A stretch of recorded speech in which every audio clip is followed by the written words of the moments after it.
Tete again. Thank you for joining Fill My Cup for this video. Um, I want to address learning to let go and living to let go, right? Um, I'm real proud of this cup because my daughter got me this cup, and it's very inspirational. Um, but for this video, again, it's learning to let go and living to let go. And y'all know I'm going to stick to my notes, right? It's not that long. And I want to just give a few pointers. I just want to say a few tidbits about learning to let go and how you can grow from it, how you can recognize things with yourself about learning to let go and then actually really living, right? And I like to do these videos outside. Um, you'll see me do them in the house a few times, but just to keep it really natural, really authentic. So yeah, you might hear a horn, you might hear some people walking around or whatever, parking lot. But let's get into it, right? And like I said, I like to stick to my notes so that I don't go veering off, and this video is much longer than it actually really has to be. So learning to let go, right? In order to say hello to joy, you must say goodbye to depression, sadness. And in order to say hello to your spiritual purpose and your spiritual plan, you must say goodbye to your own flesh's plan, right? You must say goodbye to your flesh's plan, right? Because you can think of like, oh, I can do this and I want to do that. I want to do what this person is. But to really submit to your spiritual being and that purpose, you have to say goodbye to wanting something else that somebody else got, right? And the second thing, a really, really important one, is adulthood. Adulthood is here to address the unfinished business of childhood. When we were a child, and had injuries, you were powerless, and and they have less power in your adulthood now, because now you have the wisdom to do more about those wounds, right? So I can probably think of 1 to 3 to 4 things that's probably happened to me in my childhood where I was powerless and I could do nothing and I knew nothing about the situation, right? But now in my adulthood, I really take initiative of actually healing those wounds and doing something about those injuries, right? Hence me, like when I was growing up, I used to be the quiet kid. Tahara don't talk, she quiet, she the quiet one. But it's like now, honey, and it'll run my mouth. But it's not on running my mouth or speaking anything negative that come out of my mouth. It's about what I didn't say growing up, right? And so just off of that example, I'm sure you got your own examples that you can probably heal those wounds now in your adulthood. The third thing, when you can't change the situation, then the things you must change, when you can't change the situation, then things in you, then things in you must change and do whatever necessary to rise above the challenges. And y'all gonna see my bloopers, and that's okay, because I want it to be as authentic as possible. So when you are out of control in a situation, not you, when things get out of control in the situation that you have no control over, it's something that is in you that you need to change, right? and rise above that challenge. The next thing, you can't trust everything you think about. You must learn to quiet those thoughts that threaten your peace, right? And when I think of that, it's like when thoughts of negativity and defeat and scared and fear come into my mental mentality, it's like, I know that ain't of me. I know that it's not of the spiritual being in myself. So it's like, to quiet those thoughts is to put something positive onto it, and not as though as you think another positive thought. No, you have to speak the positive thought to make that negative thought, simmer down, right? Because those negative thoughts, again, they are going to come and threaten your peace. So don't, and then, sorry, the next one. Don't fall victim to your own story. You have to get to know yourself, your true self, your true being. You have to shift your focus to everything that you have gained, right? And even in your own story, if you are a victim, you are still learning some things. You still gain some things, right? And so once that is done, you will feel empowered, right? And you will no longer be the victim, right? And so people, and I say people because we are all human beings and we all make mistakes, and sometimes we just don't clearly think about things, right? We tell stories, or we make up these stories in our minds and then try to make ourselves the victim in those stories. Or even in stories where, I don't know, you're in a relationship and you're trying to find a way out or what have you, but there's no way that you can think of to get out of it. And then you try to make yourself the victim, right? So once you overcome that, right? Once you get to know yourself, your spiritual being, you have to get to know the spiritual you in order to understand this humanistic thing that you experience.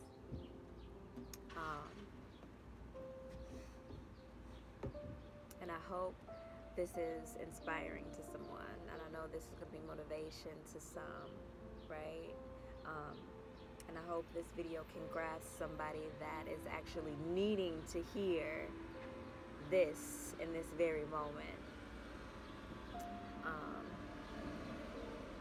And like I say, I'm outside, so yes, you are going to hear some of the commotion that's going on. So if you couldn't hear me, I didn't say much after that when the car came. But getting back into, I got 3 more things I would like to share with you guys. I'm learning to let go to be able to live, and living to let go, right? And I want to show my cup because I want to make your spirit bright. As I brighten mine, it's only feasible and it's only necessary that I brighten yours, right? You have to put yourself in the moment, right?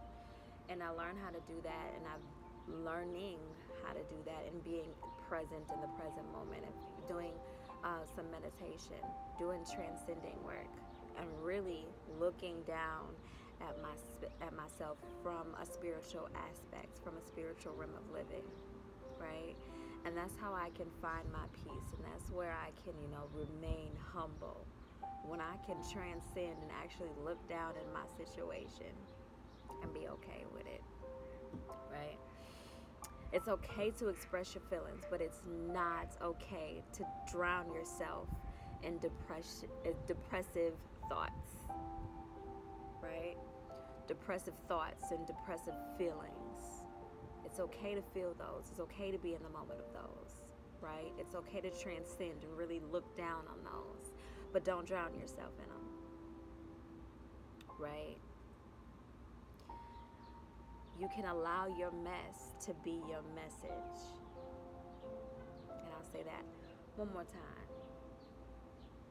It's okay to allow your mess to be your message, but it is only your message once you are delivered out from it, right? And that's why in the Bible they say, once you've been delivered, go back and help your brother, right? And so once you turn your mess into your message, and your message helps somebody else's mess, that's you building the bridge, and that's you going back and helping your brother, right? Or your sister. Being, period, right? Um, this is a good one. And this is a good one. And I say this is a good one because during my time of darkness and depression and those negative thoughts that I was having, or those situations that I was not in control of, I was going into a lot of darkness, and I was living in a lot of darkness, right?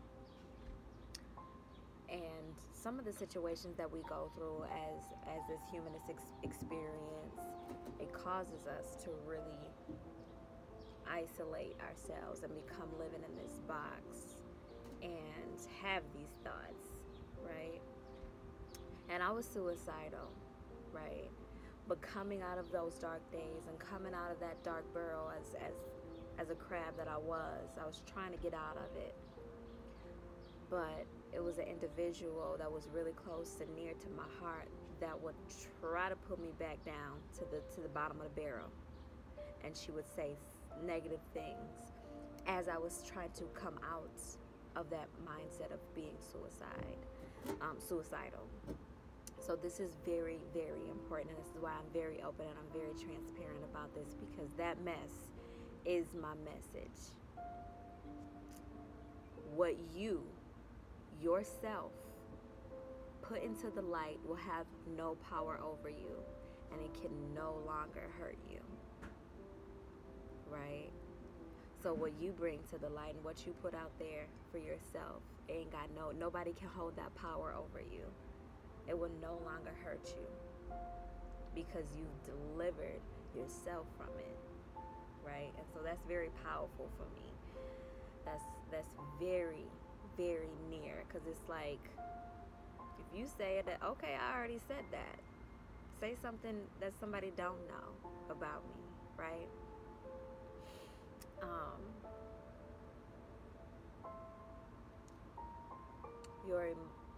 I'm gonna save that. I'm gonna say that one for last. Maybe y'all can do some little reflections. The last little tidbit I want to give to you, that was a question I wanted to ask, but the last little tidbit is seek and require, your Lord, your spiritual being, your higher power as your indispensable necessity, right? Whatever your spiritual being is, whatever your religion might be, and I don't want to break it down to Christians or Buddhism or the Israelites or whatever. I want it to just be spiritual for you, because we are a spirit, and once you gain connection with your soul and understand what the being is, and spirituality and the spirit realm of living, then there's no labels, there's no titles at all about it. So that's all my tidbit on learning to let go and living to let go. So we must practice these things, and I practice these things, and I meditate on these things. That's why I can be at peace when all of my shit is coming in crumbles, right? Or a lot of things that's out of my control. And I'd be like, okay, I'm going to control what I can control, and I'm going to manage what I can manage, and everything else is up to whatever the universe is going to flip for me. And I believe in that, and that's my belief. So ending this video, what emotional reactions are you having?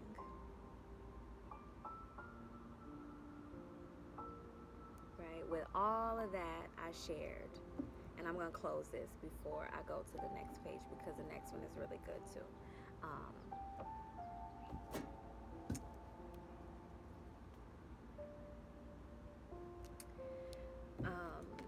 It is well with my soul.